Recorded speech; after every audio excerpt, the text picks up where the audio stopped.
I know Jayson Stark spent his time all over the Grapefruit League, and we'll take a look at the 2017 Major League Baseball season with Jayson Stark, ESPN.com, senior baseball writer, right now on the Sports Bash 97.3 ESPN. Well, your time in Florida has come to a close, Jayson.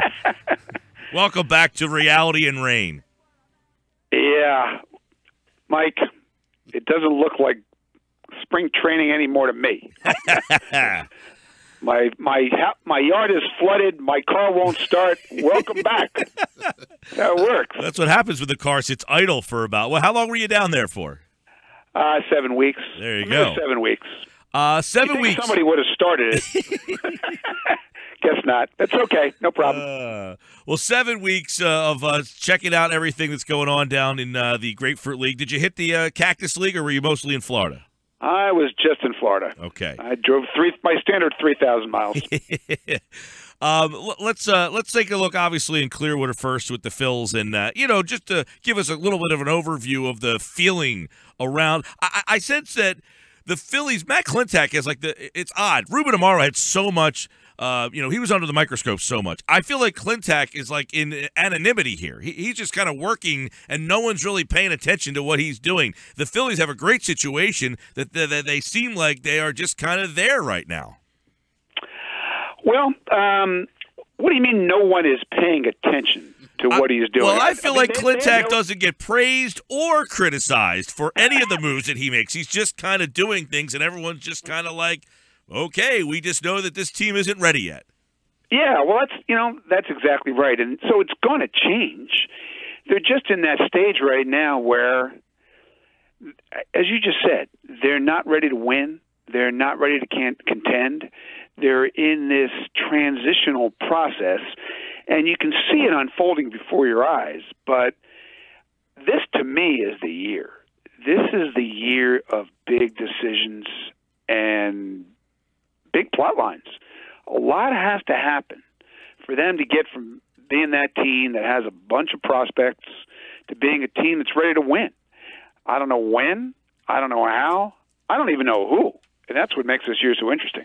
Yeah, this year, I mean, the last couple of years have been throwaway years. I mean, it's like they just were playing games. What is the hope and the theme of this season? Mike, I just wrote a piece ran the other day on our site that went through all 30 teams and why they're not going to win the World Series. Really, as always, made me a beloved columnist for ESPN. People love reading why you think your team's not going to win. But at least in the Phillies case, we know they're not going to win. And my theory about them is, why won't they win the World Series this year? Because their best lineup isn't even playing in Philadelphia.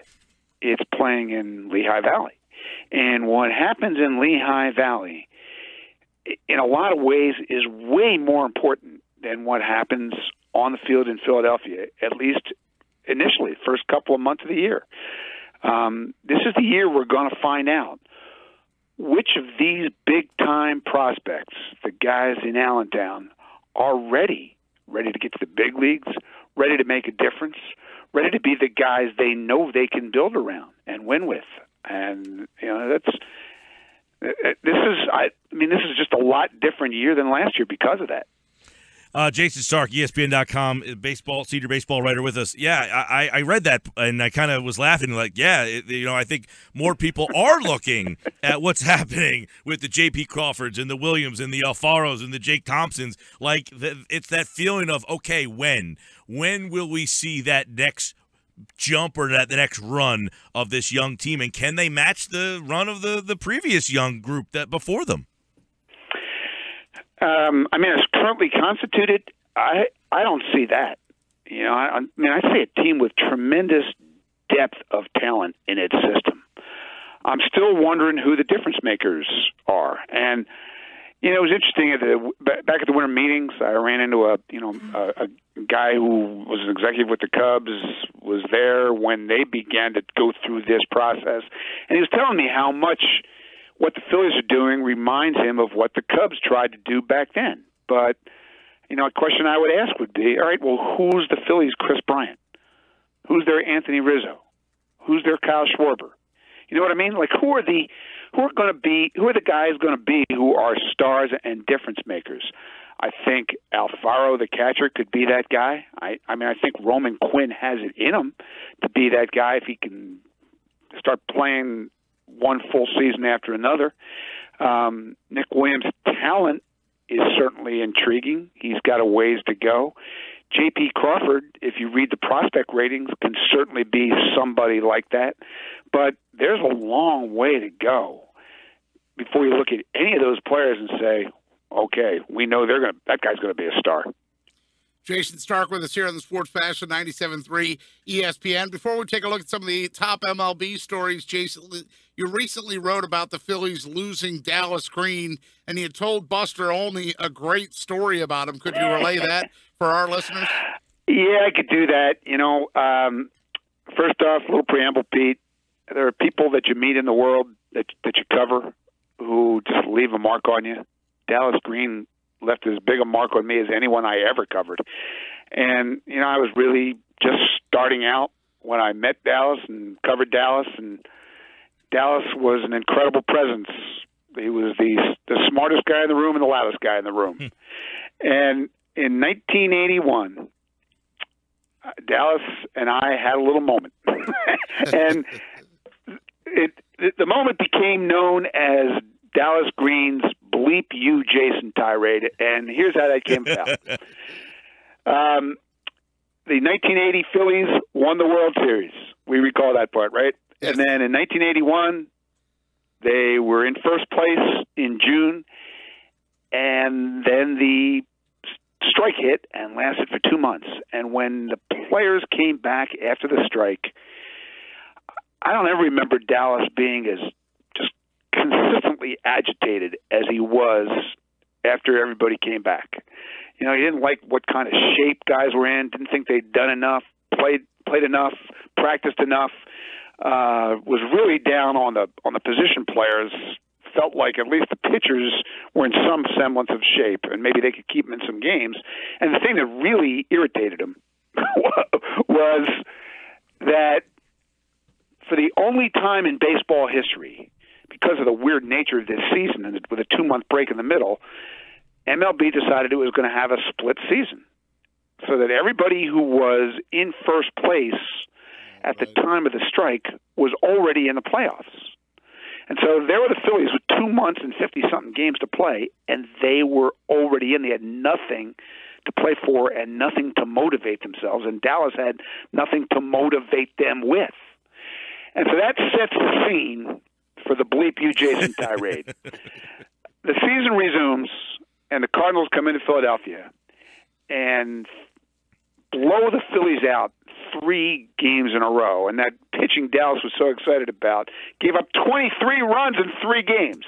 So now Game 3 was the worst of all of them. They lose 11-3, and we go downstairs, and all you had to do is take one look at Dallas and know he was in one of those moods. Okay, so nobody wanted to ask a question. And I had a really good relationship with Dallas. I could usually make them laugh and sort of lighten the mood. So I thought, all right, I'll try that. And so I thought I would ask him whether these 23 runs in 3 games meant that the pitchers were still ahead of the hitters. And he looked at me, and then it began with 3 immortal words. Bleep you, Jayson. Except one of those words was not bleep, okay? Then for the next 3 minutes, we had 42 words you will never hear on Sesame Street. It was incredible. And like any time I'd ever run into Dallas, he would greet me with Bleep you, Jayson, and then I would give him a line from the tirade because I knew many of them by heart after all those years. Here, my friends, is the greatest line ever uttered by any manager in any post-game setting, okay? The greatest ever. It went like this. I want bleeping stopped, all the bleeping bull bleep about how bleeping horse bleep this bleeping split bleeping season is. Pretty good, right? Just fantastic stuff from Jayson Stark. He's our guest here on the Sports Bash on 97.3 ESPN. Jayson, you're so good and awesome at finding quirky stats and quirky numbers. What are some of the quirky stats that you could share with us now that you've gone 300 miles all around spring training? Some of those stats, numbers, and stories that you uncovered. Well, first of all, the most important stat is 3,000 miles, not 300 miles. I left right? the zero off. I apologize. Don't forget that. All right. Well, how about this one? People seem like they're assuming that the Cubs are going to win the World Series again because now that they've won once, they're obviously going to win every year. Well, this just in. Here's what they need to know. In the last 95 years, the number of National League teams that won back-to-back World Series is exactly one. The 75-76 Big Red Machine repeated. No other National League team has repeated in the last 95 years. How about that, boys? There you go. And by the way, the Indians now have the longest drought. So is that going to end this year? Is that your pick? Who's your pick for this year's World Series? All right, I am picking Dodgers over Blue Jays. Wow. I think the Indians are going to win their division, but I saw the Blue Jays a lot this spring. Really just love the look of that team. Everybody in the rotation was awesome, and they had the best starting pitching ERA in the league last year. Nobody knows this for some reason, and they play with an edge that really impresses me that other teams don't have. And when the centerpiece of your team, the center of your clubhouse is Josh Donaldson, Troy Tulowitzki, Russell Martin, you're going to play with an edge that it's going to tick other teams off, but you're going to play like every day matters. And I just think this is going to be that year for that team. The Dodgers are interesting, man. What I like about the Dodgers is depth, just tremendous depth and maneuverability everywhere around the diamond and the pitching staff. I love their Logan Forsythe deal. It's going to limit Chase Utley's playing time at second, and I think that's a good thing. And if somebody else is better than them in the National League West, I'm not seeing it.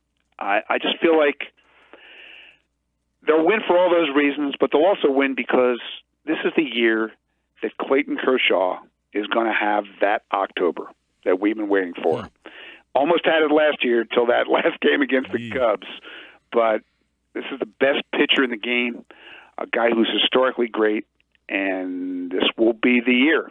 Mark it down. All right, Jayson Stark, senior baseball writer over at ESPN.com. Freshly back from from all of Florida, 3,000 miles traveled. Not 300. And he was welcomed 3,000 home. miles worth of day trips. There you go. Good. That's a lot of driving across that great state of Florida there. There's going to be some lonely drives up there with a lot of traffic mixed in there.